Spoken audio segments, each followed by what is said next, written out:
حضرت علی کرم اللہ وجہ الکریم کا ایک قول ہے، بڑا سنہری قول ہے، آپ باب العلم ہیں، سارا علم اور حکمت آپ ہی کے در سے آ رہا ہے۔ آپ فرماتے ہیں کہ اپنے بچے کو آپ پہلے 7 سال تک بادشاہ بنا لو، یعنی کہ بادشاہ مطلب یہ کہ اس پر سختی نہ کرے، جو وہ کہے آپ اس کی بات مانتے رہو۔ آپ فرماتے ہیں کہ اس کے بعد 7 سے لے کر 14 سال تک آپ اس کے اوپر بادشاہ بن جاؤ، یعنی کہ آپ اس کو محکوم بنا لو اور اس کو سخت تربیت سے گزارو، کیونکہ یہ وہ ایج ہے جس میں اس بچے نے باہر سے ایکسپوز ہونا ہے اور اس نے خدا نہ خواستہ کسی غلط تاثیر کو ایکسیپٹ کرنے دو۔ السلام علیکم ناظرین، آپ دیکھ رہے ہیں اردو پوائنٹس، میں ہوں آپ کا میزبان فرحان خان۔ ناظرین، موجودہ دور کے اندر یقیناً تعلیم کا ایک سمندر جو ہم دیکھتے ہیں، اور خاص طور پہ ہمارے تعلیمی جو ادارے ہیں اس میں تعلیم کو بہت زیادہ فوکس کیا جاتا ہے، اور خاص طور پہ ہماری فیملیز میں، ہمارے گھروں پہ بھی تعلیم کے اوپر بہت زیادہ فوکس ہوتا ہے، اور بچوں کے اوپر یقیناً تعلیم کا بہت زیادہ بوجھ لاد دیا جاتا ہے۔ اب اس تناظر کے اندر جو ایک چیز بہت زیادہ جس کا فقدان ہم دیکھتے ہیں موجودہ صورتحال میں، وہ تربیت کا ہے۔ اب اس تربیت کی کمی کی وجہ کیا ہے ہماری سوسائٹی کے اندر، ہمارے تعلیمی اداروں کے اندر، اور اس کے علاوہ ہم ارد گرد لوگوں کو جب دیکھتے ہیں، اس کو ہم جاننے کی کوشش کریں گے، اور میکسیمم ہم کوشش کریں گے کہ ہم مستفید ہو سکیں اور ہم سیکھ سکیں۔ آج ہمارے ساتھ انتہائی قابل احترام شخصیت جناب ڈاکٹر اظہر وحید صاحب موجود ہیں۔ آپ کالمسٹ ہیں، آپ بائی پروفیشنل ڈاکٹر ہیں، اور اس کے علاوہ واصف خیال میگزین کے ایڈیٹر ہیں۔ Very warm welcome. السلام علیکم ڈاکٹر صاحب۔ وعلیکم السلام۔ کیسے مزاج ہیں آپ کے؟ جی الحمدللہ۔ ڈاکٹر صاحب، میں آپ سے یہ سوال لازماً کرنا چاہوں گا، اور ہمارے جو ویورز ہیں وہ بھی یہ جاننا چاہیں گے، تعلیم، ایجوکیشن، پڑھائی، آپ کیا سمجھتے ہیں، تعلیم زیادہ ضروری ہے یا تربیت زیادہ ضروری ہے؟ دیکھیں فرحان، جب لفظ بولا جاتا ہے تو وہ تعلیم و تربیت ہے جی، اور قاعدہ زبان کا یہ ہے کہ جو سب سے زیادہ اہم لفظ ہوتا ہے وہ آخر میں بولا جاتا ہے۔ تو تعلیم و تربیت جو ہے نا، اصل میں یوں ہے کہ آپ اس کو یوں سمجھیں کہ تعلیم ایک پلیٹ فارم ہے، ٹھیک ہے، جس کے اوپر ہم نے تربیت کی عمارت کھڑی کرنی ہے۔ اچھی بات ہے کہ وہ تعلیم ایک بیسک نیکسس ہے، یعنی کہ ایک آپ سمجھیں کہ اس کی مثال ہے جیسے آپ نے الفابیٹ سیکھ لیے یا آپ نے ٹیبل سیکھ لیے، لیکن اس کے بعد کتاب بعد میں ہے، لیکن تربیت کا عمل دیکھیں ساری عمر جاری رہتا ہے، جبکہ تعلیم جو ہے وہ آپ کی ثوابدید ہے، چاہے آپ 10 کریں، 12 کریں، 16 کریں، یا آپ کسی پروفیشن میں جائیں یا کسی لینگویج میں جائیں۔ تو میں اس کر رہا ہوں کہ جو تعلیم اٹ سیلف جو ہے نا، وہ تو ایک ڈیٹا ہے، وہ تو ایک ڈیٹا ہے کہ آپ جس ماحول میں ہیں، آپ کو اس ماحول میں اب تک جو پریویلنٹ معلومات ہیں، آپ نے اس کا ایک جسٹ دینا ہے اپنے بچوں کو، تاکہ جب وہ باہر نکلیں تو وہ ان کے لیے کوئی چیز اجنبی نہ ہو۔ بالکل ٹھیک ہے، لیکن اصل چیز جو ہے تربیت ہے، اور اس میں آپ دیکھیں جیسے آپ کا معاش ہے، اور تو معاشی سرگرمیاں کیوں ہیں؟ آپ دیکھیں نا، ہر عمل کی جو ہے نا ویلیو ہوتی ہے کہ اس کی غایت کیا ہے، اس کا مقصد کیا ہے، یعنی کہ مینز اینڈ نہیں ہوتے، بلکہ ہمیشہ میں نے اینڈس کو دیکھنا ہوتا ہے، اور اینڈس کو دیکھ کر آپ ان مینز ہوتا ہے۔ جیسے آپ دیکھیں آپ کی اکنامک ایکٹیویٹی، اب اس کا مقصد صرف بینک میں پیسے جمع کرنا نہیں ہے، مقصد کیا ہے؟ اس کا مقصد کیا ہے کہ آپ ایک دوسرے کو فیسیلیٹیٹ کریں۔ جب آپ اکنامک فیلڈ میں آتے ہیں تو آپ کی گرومنگ ہوتی ہے، آپ کے لوگوں کا انٹریکشن ہوتا ہے۔ اگر آپ کو گھر پیسے سب کچھ مل جائے، مجھے گھر بیٹھے مل جائے، تو ہمارا کبھی آپ سے تعارف ہی نہ ہو۔ تو اسی طرح جو ہے نا، تعلیم کیا ہے کہ ہم نے اپنے بچوں کو جو ہے وہ ایک پلیٹ فارم مہیا کرنا ہے، اور اس کے بعد ان کی اب ہم نے تربیت شروع کرنی ہے۔ تو تربیت کے بغیر تو انسان نہیں۔ اچھا ڈاکٹر صاحب، اس کے آپ نے فرمایا کہ تعلیم کے بعد تربیت کرنی ہے، اور جب یہ کہا جاتا ہے کہ آپ کی سب سے پہلی آغوش جو تربیت کی وہ ماں ہے، تو یہ تربیت پہلے نہیں آ سکتی تعلیم؟ میں اس کر رہا ہوں کہ سمے تعلیم کے بعد نہیں ہے، یہ تو سائڈ بائی سائڈ ہے نا۔ ٹھیک ہے، ماں نے بچے کو الف بے پے بھی سکھانی ہے، ٹھیک ہے، اور ادب بھی سکھانا ہے، بالکل ٹھیک ہے، اس کو سونا جاگنا بھی سکھانا ہے، اس کی ٹوائلٹ ٹریننگ بھی کرنی ہے، ماں نے بچے کو گیسٹ کو کیسے ڈیل کرنا ہے، چھوٹے کا کیسے طرح شفقت کرنی چھوٹے بھائی کے ساتھ، بڑے کو آپ نے اوبے کیسے کہنا، ماں نے یہ بھی سکھانا ہے۔ تو یہ جو چیزیں ایسا نہیں کہ پہلے ہی اور بعد میں، بلکہ یہ سائڈ بائی سائڈ ہے۔ تو سمجھ تربیت کے ساتھ جو ہے نا انسان جو ہے مین سے ہیومن بنتا ہے. آج ہم سمجھیں کہ تعلیم اس کو صرف یہ کرے گی ہومو سیپین سے مین بنا دے گی, لیکن مین سے ہیومن جو ہے نا وہ آپ کو تربیت بنائے گی. بالکل ٹھیک ہے. ڈاکٹر صاحب, ہم سوسائٹی میں دیکھتے ہیں جب ہم لوگوں سے ملتے ہیں, یقیناً جیسے آپ نے بھی فرمایا کہ یہ پیرالل چیزیں چلتی ہیں, ہم لوگوں سے ملتے ہیں تو سب سے پہلے اس کی تعلیم کا نہیں پتہ چلتا ہے کتنی ایجوکیشن ہے, یہ کیا ہے, اس کے اخلاقیات, اس کا ملنے کا انداز, یہ ساری چیزیں جو کہ اس کی تربیت کا حصہ ہوتے ہیں. اچھا, کس عمر سے آپ سمجھتے ہیں کہ انسان کی سیکھنے کی صلاحیت شروع ہو جاتی ہے کہ یہ عمر بہت ضروری ہے خاص طور پہ پیرنٹس کے لیے؟ دیکھیں, فلان میڈیکل سائنس بھی یہ کہتی ہے اور آپ کی روحانیت بھی کہتی ہے کہ ماں کے بچے کے سیکھنے کی کا جو پروسیس ہے وہ ماں کے پیٹ سے شروع ہو جاتا ہے. اگر ماں خوش باش رہے گی تو بچے کی سائیکی اچھی ہوگی, اگر ماں ڈپریس رہے گی تو بچے کی صحت آئے گی. آپ دیکھیں کہ اولیاء اللہ جو ہیں بتایا جاتا ہے کہ ان کی والدہ جو ہے باوضو دودھ پلاتی تھی اور وہ جو ہے جب پیدا ہوتے تھے تو وہ قرآن کی آواز سنتی تھی. تو اس سمے وہ تو ڈے ون سے ہے, یعنی کہ وہ تو جب روح آ گئی نا اندر 40 ڈیز کے بعد, 4 منتھ کے بعد, جب روح نے اس گھونسلے میں بسیرا کر لیا نا تو اس کے بعد پروسیس شروع ہے. وہ آپ فرما رہے ہیں کہ وہ تربیت کا عمل اس وقت سے شروع ہو گیا, اس وقت شروع ہے, اور اس میں فیملی ریلیشن شپ بڑی ضروری ہے. اور بچہ ہر چیز سے سیکھ رہا ہے. اگر پیرنٹس آپس میں بات کر رہے ہیں بچہ سیکھ رہا ہے, پیرنٹس منافقت کر رہے ہیں, پیرنٹس اپنے گھر میں گیسٹ کو انٹرٹین نہیں کر رہے, بچہ سیکھ رہے ہیں. پیرنٹس اگر سرونٹس کی پٹائی کر رہے ہیں, بچہ سیکھ رہے ہیں. پیرنٹس اگر اسٹیٹس کانشیس ہیں, بچہ سیکھ رہے ہیں.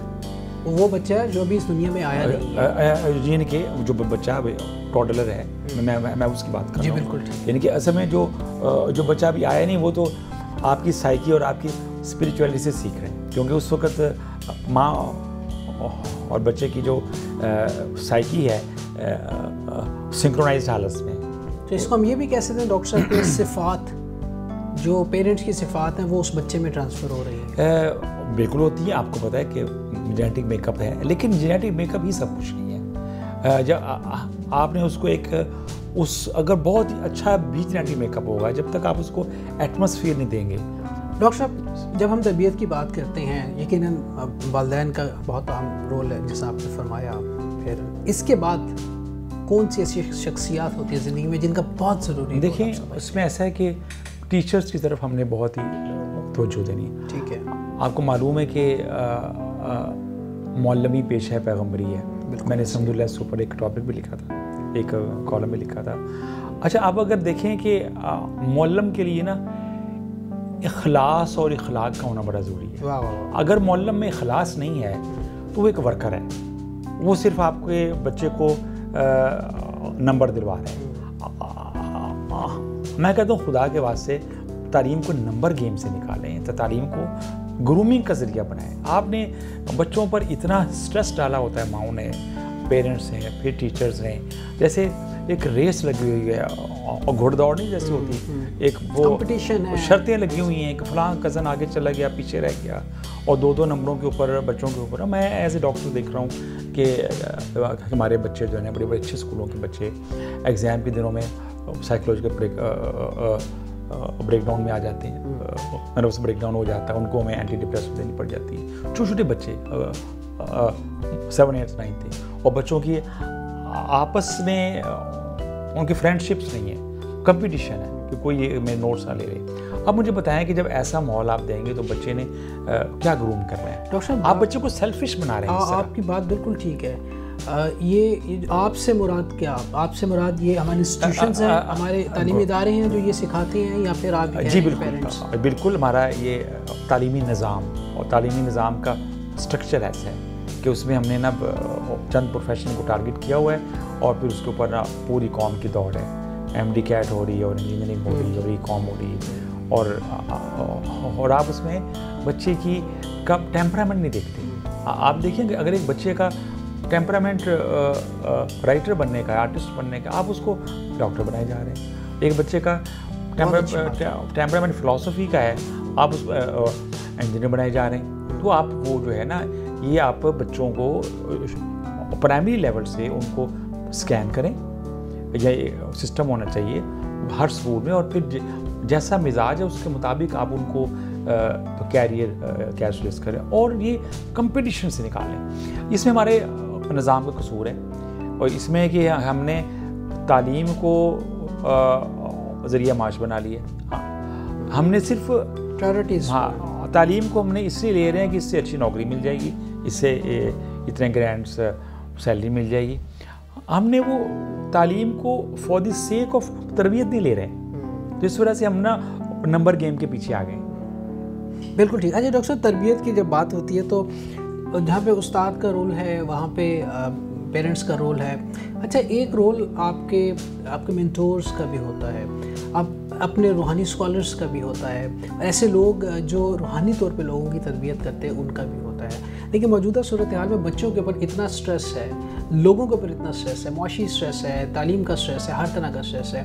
اس طرح کی سنگتیں، اس طرح کی صحبتیں، اس طرح کے لوگ جو اہل اللہ ہیں، اہل محبت حضرات ہیں، ان کے پاس بیٹھنے کا لوگوں کے پاس وقت ہی نہیں ہے، اور نہ لوگ بٹھانا چاہتے ہیں اپنے بچوں کو۔ میں عرض کر رہا ہوں کہ اس وجہ سے یہ کہ آپ نے ان کی اکیڈمکس کو اتنا ٹائٹ کر دیا ہے کہ ان بیچاروں کے پاس ایک ایکسٹرا کریکولر کتاب پڑھنے کا ٹائم نہیں ہے۔ یعنی کہ ان کی آپ صبح اسکول جائیں گے، پھر شام کو اکیڈمی جائیں گے، تو وہ جو کتاب پڑھیں گے تو کسی صاحب کتاب سے ملیں گے، اگر وہ کتاب پڑھیں گے تو ان کو جستجو ہوگی کہ بھئی میں اس کتاب کے مصنف، اور کالم پڑھیں گے تو کسی کالم نگار سے ملیں گے۔ اس میں ہماری مینٹور کا رول تو آف کورس، اصل مینٹور بھی تو ٹیچر ہی ہوتا ہے نا۔ جی بالکل۔ اور اس میں دیکھیں ایک ٹیچر، ایک اسکول ٹیچر اور مینٹور، حالانکہ ہر اسکول ٹیچر کو مینٹور کا رول پلے کرنا چاہیے، اور مینٹور کا رول کب آئے گا؟ جب اس میں سے مفاد نکلے گا۔ آپ دیکھیں جب کہا جاتا ہے نا معلمی پیشہ پیغمبری ہے، تو آپ دیکھیں کلام پاک میں انبیاء کرام کا جہاں جہاں ذکر ہے تو ایک آیت ایسی جو کہ ہر نبی نے کہی اپنی امت کو، انہوں نے کہا کہ میں تم سے نا اس کام کا کوئی اجر نہیں مانگتا۔ کیا بات ہے! اس کا مطلب یہ کہ معلم، اگر وہ اگر معلم اپنے پیشے کو پیشہ پیغمبری سمجھتا ہے تو اس میں سے اجر کا فیکٹر نکال دے، بے لوس ہو کے، ہاں اس میں بے لوس ہو کے دے گا تو پھر مینٹور شپ کر سکے گا۔ اچھا ڈاکٹر صاحب، مجھے بتائیے لاسٹ میں ایک سوال جو بڑا ضروری ہے، پیرنٹس کے حوالے سے میں یہ پوچھوں گا، اور بچے کی تربیت کس طرح کرنی چاہیے؟ یہ ایک کہ وہ کون سے ایسے اسلوب ہیں جو ماں باپ کو اپنانے چاہیے بچپن سے لے کے اس کے 18-20 سال؟ واہ، یہ آپ نے بہت اچھا سوال کیا۔ اصل میں اس میں تربیت کا جو کی فیکٹر ہے وہ ہے اخلاق۔ بچے کو آپ مینرزم تو سکھاتے ہیں، گڈ مارننگ کہیں، آداب کہیں، السلام علیکم کہیں، بائے بائے کہیں، لیکن یہ چیزیں ہیں یہ آپ ان کو فزیکلی مینوورنگ ہے، یہ مینرزم ہے۔ مینر سے نکال کر ان کو، مینر تو آپ نے سیکھ ہی لینا ہے، آپ نے ان کو اخلاق دینا ہے، اور اخلاق سکھانے کے لیے آپ کو خود بھی کوئی اخلاق کا کوئی چھوٹا موٹا پیکر بننا پڑے گا، کہ اگر آپ کی طبیعت میں خدا نہ خواستہ منافقت ہے ہماری طبیعت میں، تو ہمارے بچوں کو منافقت سکھانے کی ضرورت نہیں، خود ہی سیکھ جائیں۔ اگر ہم لوگ خود اگر میڈیا پہ مصروف رہتے ہیں تو بچے ملٹی میڈیا خود ہی آپریٹ کر لیں گے، ان کے لیے مشکل نہیں ہے۔ اچھا اب دیکھیں یہ جو ہمارے ہاں ایک کانسیپٹ ہے نا کہ 3 سال کے بچے کو فٹافٹ کنڈر گارٹن بھیجنے والا، یہ بچے پر ظلم ہے۔ 7 سال تک بچے کا حق ہے کہ بچہ گھر کی 4 دیواری میں صرف اپنے پیرنٹ سے، فیملی ممبر سے تعلیم بھی لے، تربیت بھی لے، ٹھیک ہے۔ اس سلسلے میں ہمیں حضرت علی کرم اللہ وجہ الکریم کا ایک قول ہے، بڑا سنہری قول ہے، آپ باب العلم ہیں، سارا علم اور حکمت آپ ہی کے در سے آ رہا ہے۔ آپ فرماتے ہیں کہ اپنے بچے کو آپ پہلے 7 سال تک بادشاہ بنا لو، یعنی کہ بادشاہ مطلب یہ کہ اس پر سختی نہ کرے، جو وہ کہے آپ اس کی بات مانتے رہو۔ آپ فرماتے ہیں کہ اس کے بعد 7 سے لے کر 14 سال تک آپ اس کے اوپر بادشاہ بن جاؤ، یعنی کہ آپ اس کو محکوم بنا لو اور اس کو سخت تربیت سے گزارو، کیونکہ یہ وہ ایج ہے جس میں اس بچے نے باہر سے ایکسپوز ہونا ہے اور اس نے خدا نہ خواستہ کسی غلط تاثیر کو ایکسیپٹ کرنے دو۔ اس میں جو ہے